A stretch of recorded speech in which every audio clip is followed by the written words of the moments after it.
6:45, 1.0, opening of meeting at 6:45. Good evening, everyone. Are we in need of an interpreter for anybody? It doesn't look like we need an interpreter tonight. Welcome. I assume we've had a good few days back to school. I like to see the smiling faces. There we go. Thank you for being here. 2.0, call to order. 3.0, roll call. Merced Zamora. Here. Freddie Espinoza. Here. John Alvarez. Here. Sabrina Gomez. Here. And myself. If we can all please stand for the flag salute. Mr. Zamora, can you lead us? Sure. Guys ready? Go. I pledge allegiance to the flag of the United States of America and to the republic for which it stands, one nation, under God, indivisible, with liberty and justice for all. Thank you.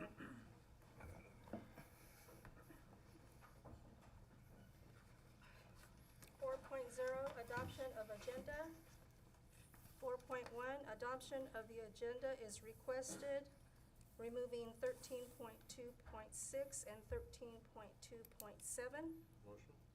Second.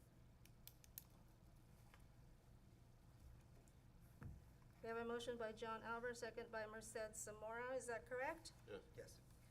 Are there any questions? All in favor? Aye. Opposed? Motion carried 5-all. 5.0, consent calendar. 5.1, approval of the regular board meeting minutes for July 29th, 2025. Motion. Second.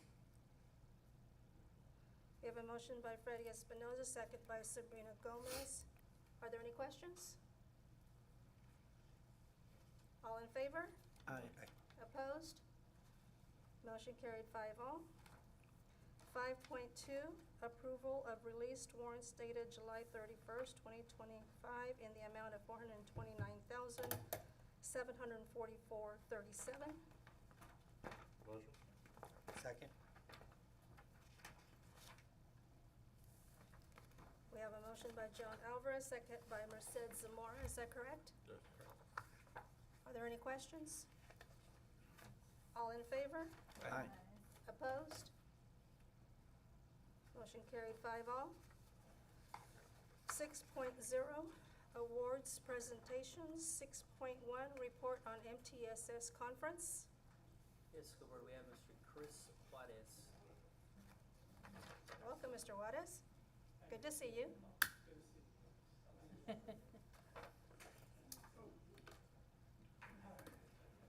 That was actually nice. Can you guys all see? All the lights. Hold on.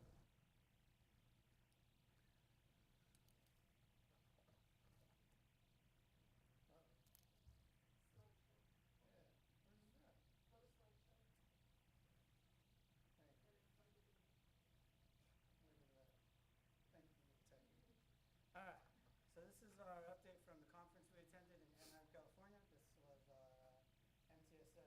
Some of our MTSS team attended this conference. We sent about 14 members of the MTSS team. So some of the key themes we took away from the MTSS conference were proactive strategies over reactive responses, community-based support systems, and understanding behavior as a communication. A major theme this year at the conference was community-based support systems and your MTSS aligning with mental health support systems in place or partnering with mental health agencies locally or through the state. That's a major theme for this school year, and so that's something we're going to focus on as a district. So the themes emerged across multiple sessions, highlighting the importance of relationship-centered approaches in building effective supportive systems that farmers are unified. Language and connection, the foundation of effective support. So there's a good picture of all of us there. The power of restorative language was one of the presenters that came out.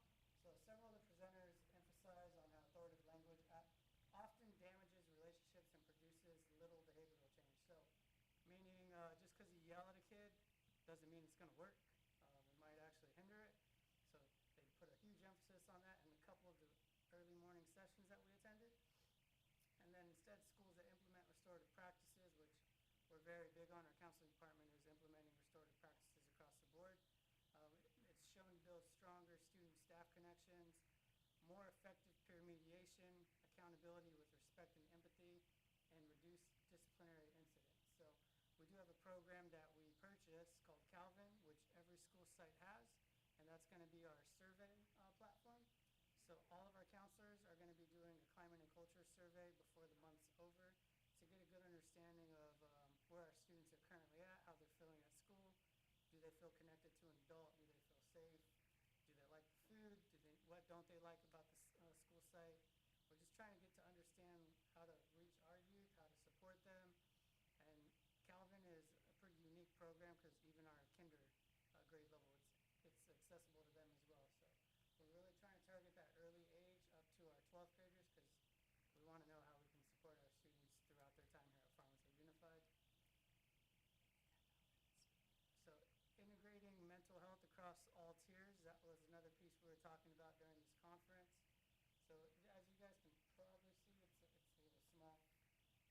The tier 3 piece is the intensified services that we provide. So in Farmersville, that would be through our school psychologists or making outside referrals to agencies for additional support. Tier 2 has been more so from our social workers. They've been providing a lot of group services and supports to our students, our behavioral counselor as well.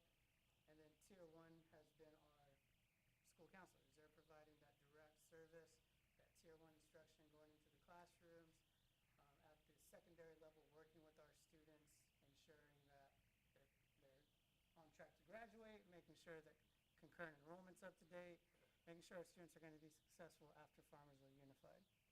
There's another great picture of us.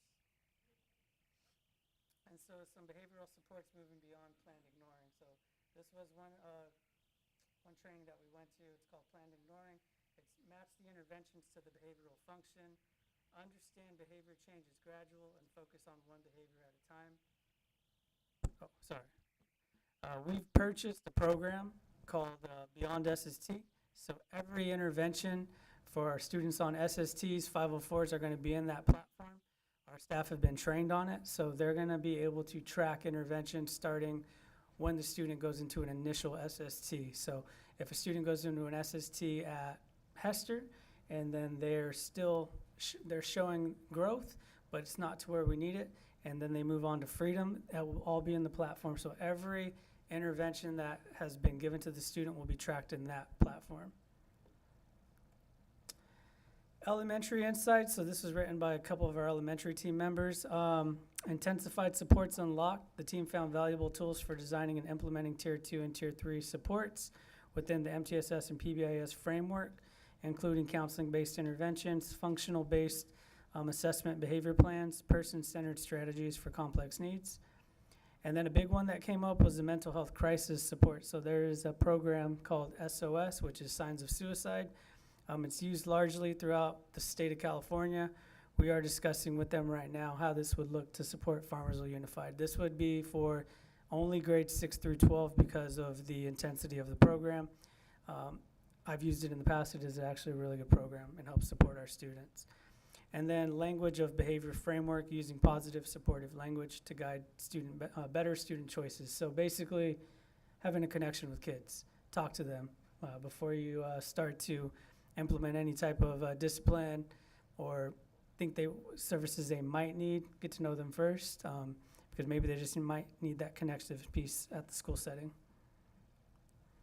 And then some team insights. It's a little small here, but this is some things our team members wrote from different classes they went to. So there's learn in the brain, response to intervention and wellness, and then did it work? These were all classes that were offered throughout the day. There's a picture of our junior high team.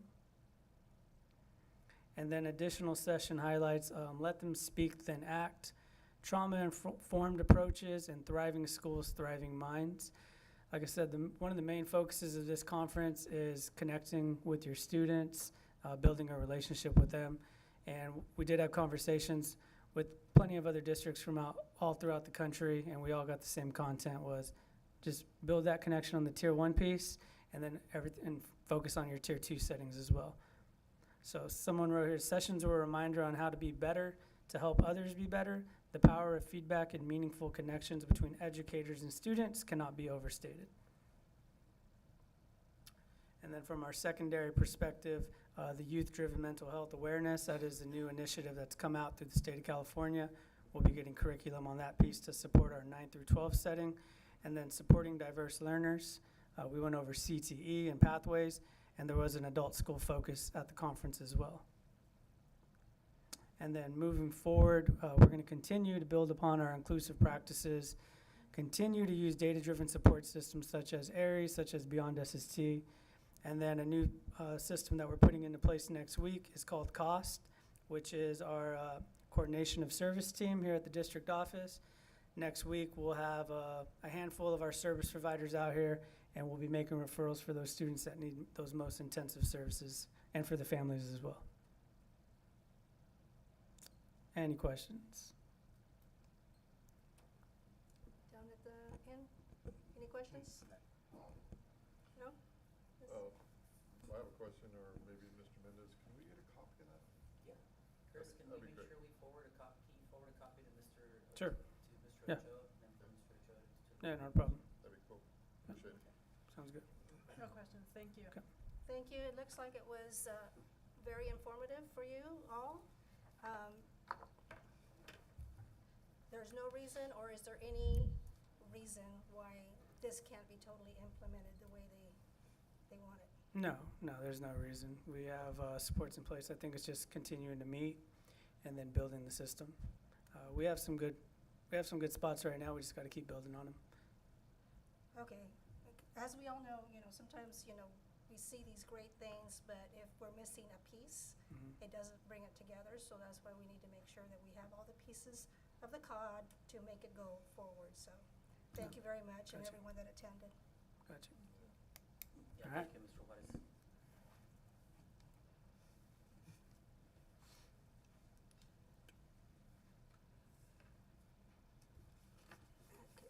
Going on to 8.0, public comments. Members of the public may address the board on any agenda item or other item of interest within the subject matter jurisdiction of the board before or during the governing board's consideration of the item. The board is not able to discuss or take action on any item not appearing on the agenda. Pursuant to board policy, the board may limit individual comments to no more than 3 minutes and individual topics to 20 minutes. Please begin your comments by stating your name. The board asks that during public comment, everyone be respectful to speakers. Members of the public shall not interrupt or interject while another person is giving their public comment. During public comment, there shall be no use of foul language.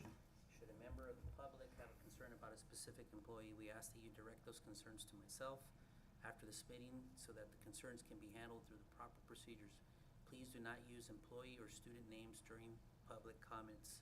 School board, we do have one, Dr. Cindy Monroy from Freedom School. Okay.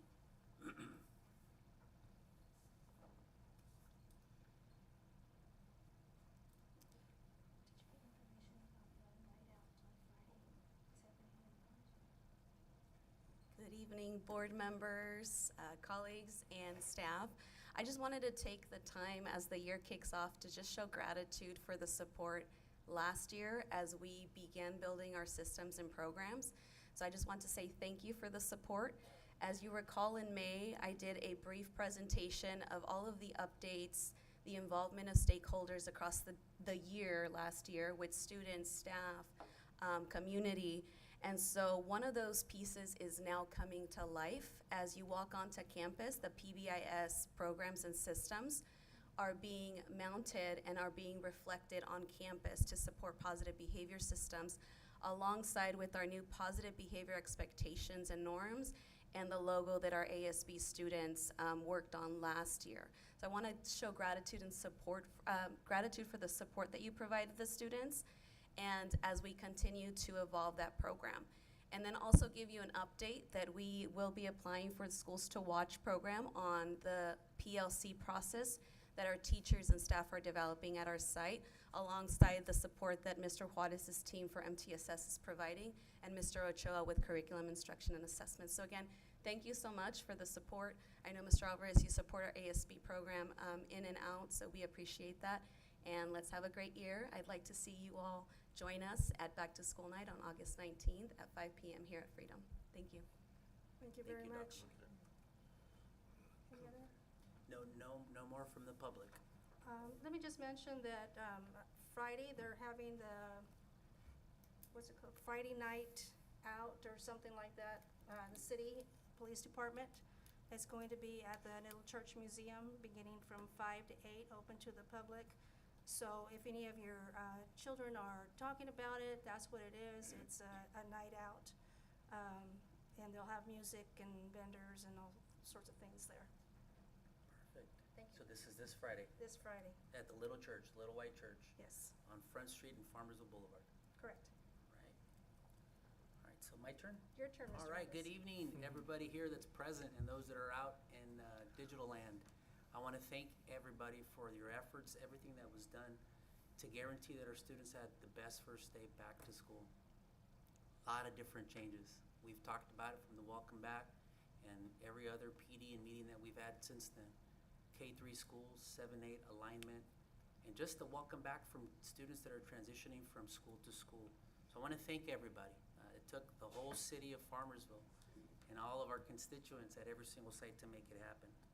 Our community partners have been reaching out specifically here at the district office, thanking everybody for the way they are being treated when they come onto campus. I want to take this moment to help everybody understand the importance of parents dropping their students off on the first day of school and how important it is for us to be able to receive them with an open heart and understanding that for a lot of our students, this is the first time away from mom and dad. And the important piece that we hold and the security blanket that's been handed to us to guarantee that these kids feel it and know it, that they're loved.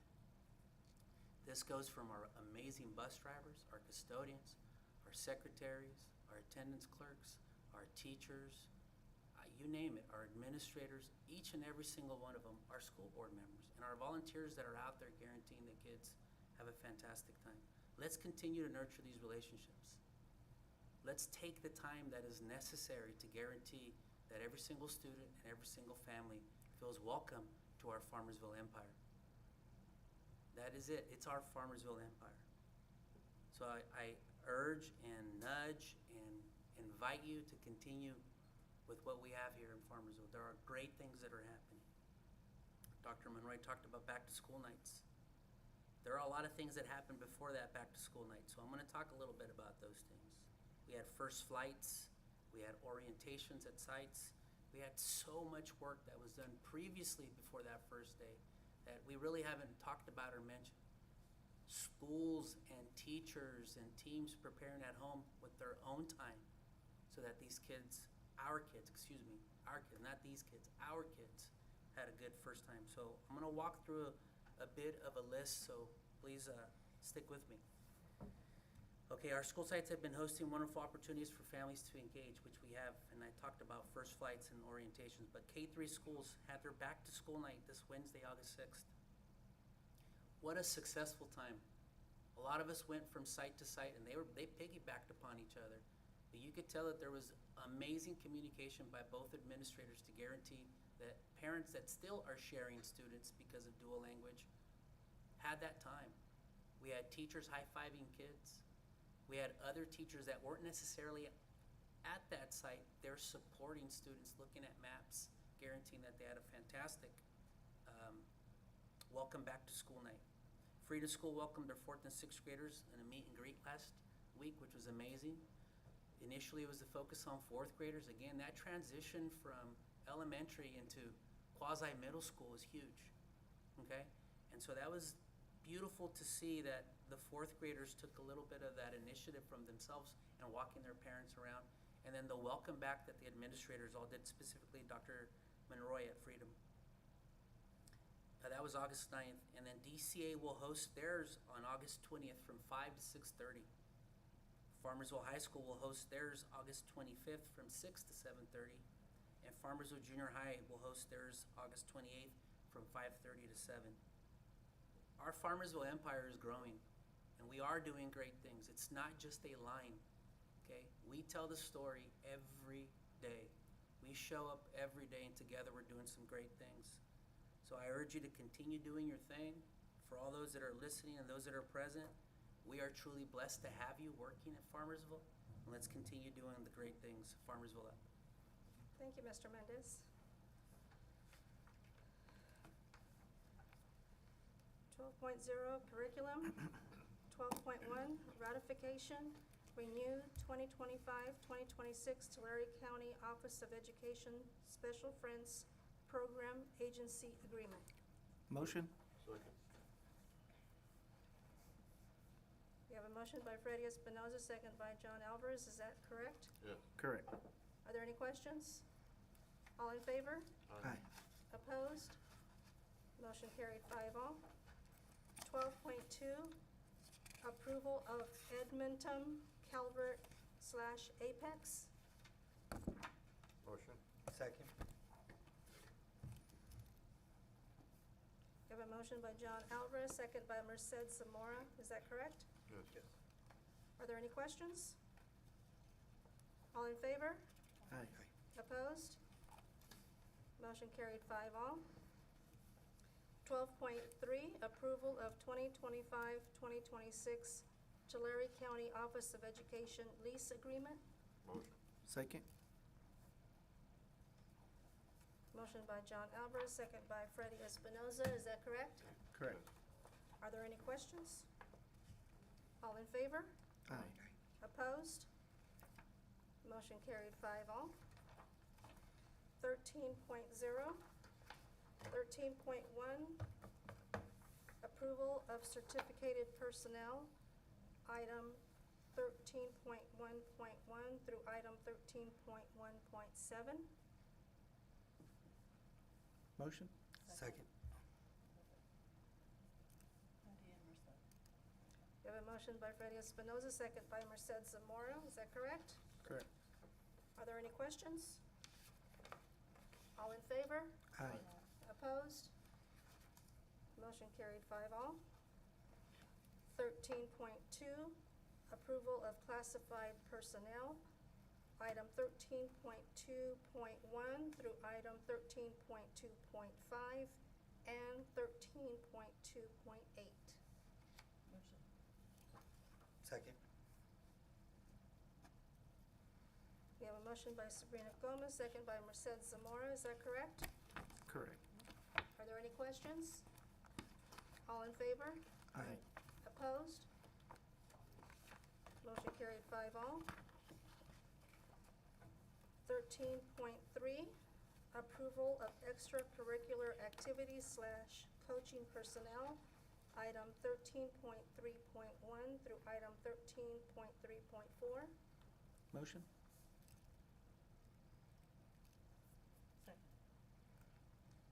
We have a motion by Freddie Espinoza, second by Sabrina Gomez. Is that correct? Correct. Are there any questions? All in favor? Aye. Opposed? Motion carried 5-0. 13.4, personnel action report, information only.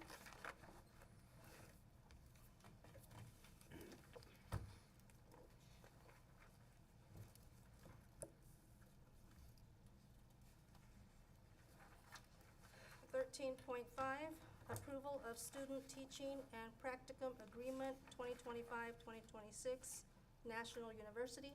Motion? Second. We have a motion by John Alvarez, second by Merced Zamora. Is that correct? Correct. Are there any questions? All in favor? Aye. Opposed?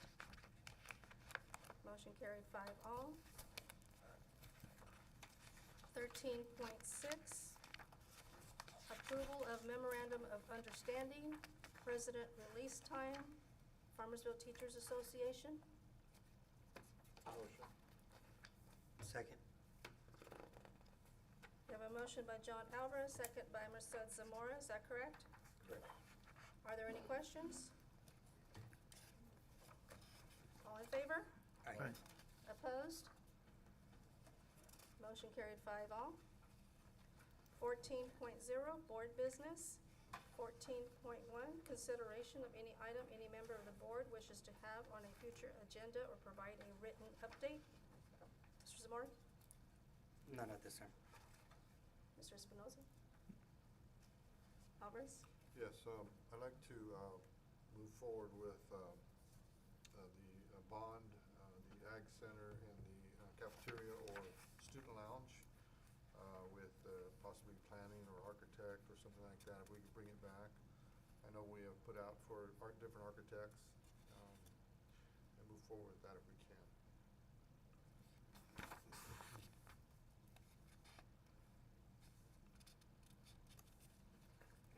Sabrina? Not at this time.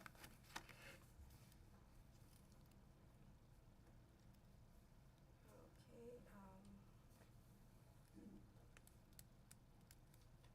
I don't have anything at this time.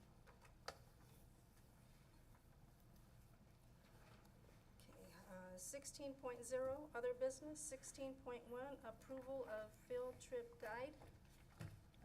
Motion with the question.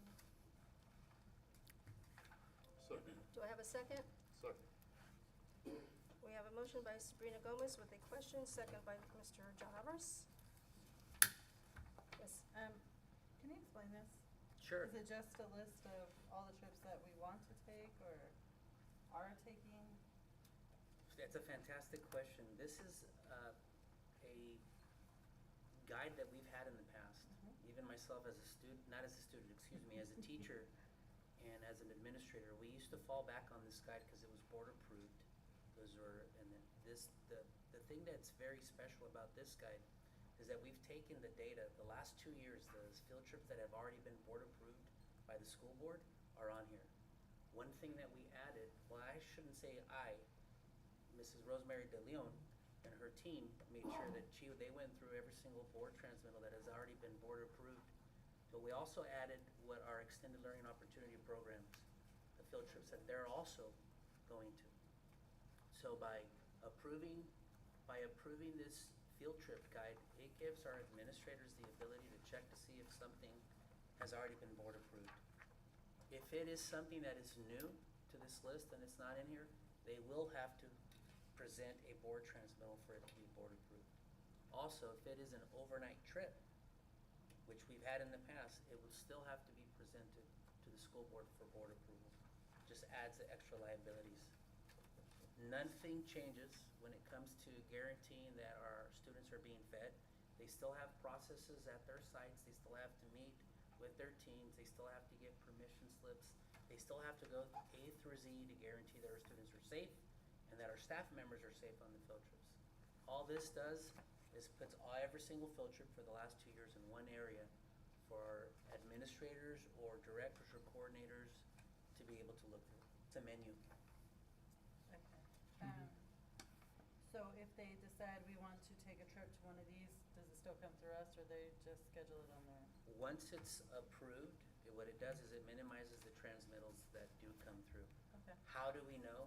This is a fantastic question because another school board member asked the same thing. How is it that we as a governing board, you as a governing board, know if the field trip is going on? One great way is that the board packet is anything that is purchased inside the beginning of this board packet, right? We have an idea of what's been, if there's a purchase order, if there are certain things that are being done. That's one way. Another way is we will have a list that will be given to the school board members of the field trips that have been done that month. Okay. I think that's all my questions. Well, that brought up a question for me. You said done that month. Can we have a calendar of school trips that are coming up so we know in advance? It's not funny, haha, but I'm glad that that was brought up. We've been for the last 2 years trying to create a master calendar. And I say trying because it's a moving target. Every year we're adding things. But a most up-to-date master calendar so that everybody, not just our school board, but teachers and everybody in our community can take a look at. And the idea is to post that on our website. So what I'm hearing is can and should field trips be placed there? We will work with our teams during our management meeting next Thursday and develop that.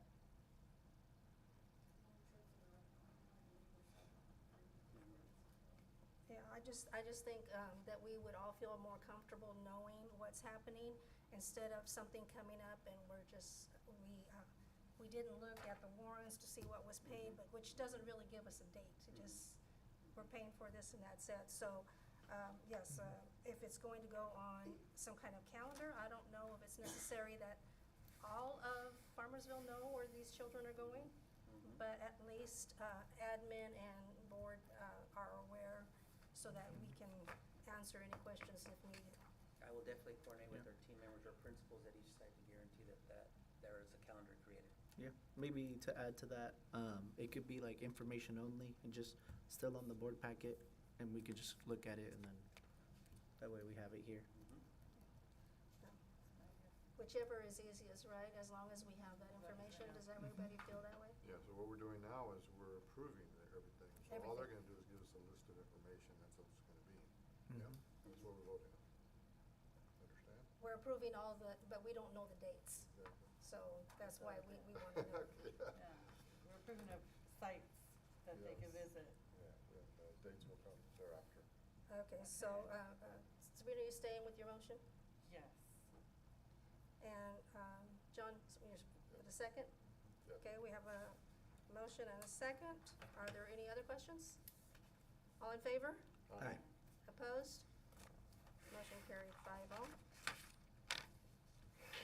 17.0, future meeting dates. 17.1, August 26, 2025, and September 9th, 2025. There's a possibility that I won't be here for the 26th. I've already checked with Ms. Gomez here to make sure she is available, and she has kindly agreed that she would be available. Okay, 20.0, adjournment to closed session at 7:17. 20.1, conference with labor negotiator, GC 51957.6. It is the intention of the board to meet in closed session to review its position and to instruct its agency designated representative Manuel Mendez, name of organization FTA/CSEA/management. 20.2, public employee discipline dismissal release complaint, government code 54957. 20.3, conference of legal counsel, anticipated litigation, significant exposure to litigation pursuant to subdivision D, 2 and E of section 54956.91 case, and 20.4, public employee performance evaluation superintendent. Thank you all very much. We'll be going into closed session. Mr. Mendez? Team, thank you so very much for being here tonight. Please enjoy your friends and family.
Okay, we'll return into open session at 8:06.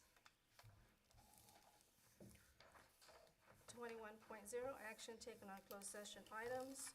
21.1,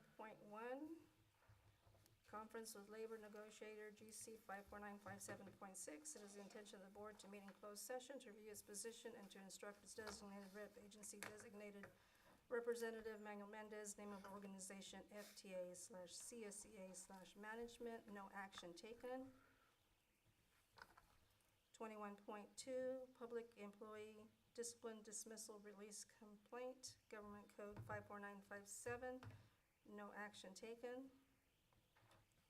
21.3, conference with legal counsel, anticipated litigation, significant exposure to litigation pursuant to subdivision D, 2 and E of section 54956.91 case, no action taken. 21.4, public employee performance evaluation, superintendent. Motion. Second? Motion that the evaluation was completed, Was completed. and we have a second. Are there any questions? All in favor? Aye. Opposed? Motion carried 5-all. 22.0, adjournment at 8:08. Motion. Second? That was Mr. Alvarez Freddie. and Mr. Espinoza. We have a motion by John Alvarez, second by Freddie Espinoza. All in Correct. favor? Aye. Opposed? Motion carried 5-all. Meeting is adjourned. Thank you very much.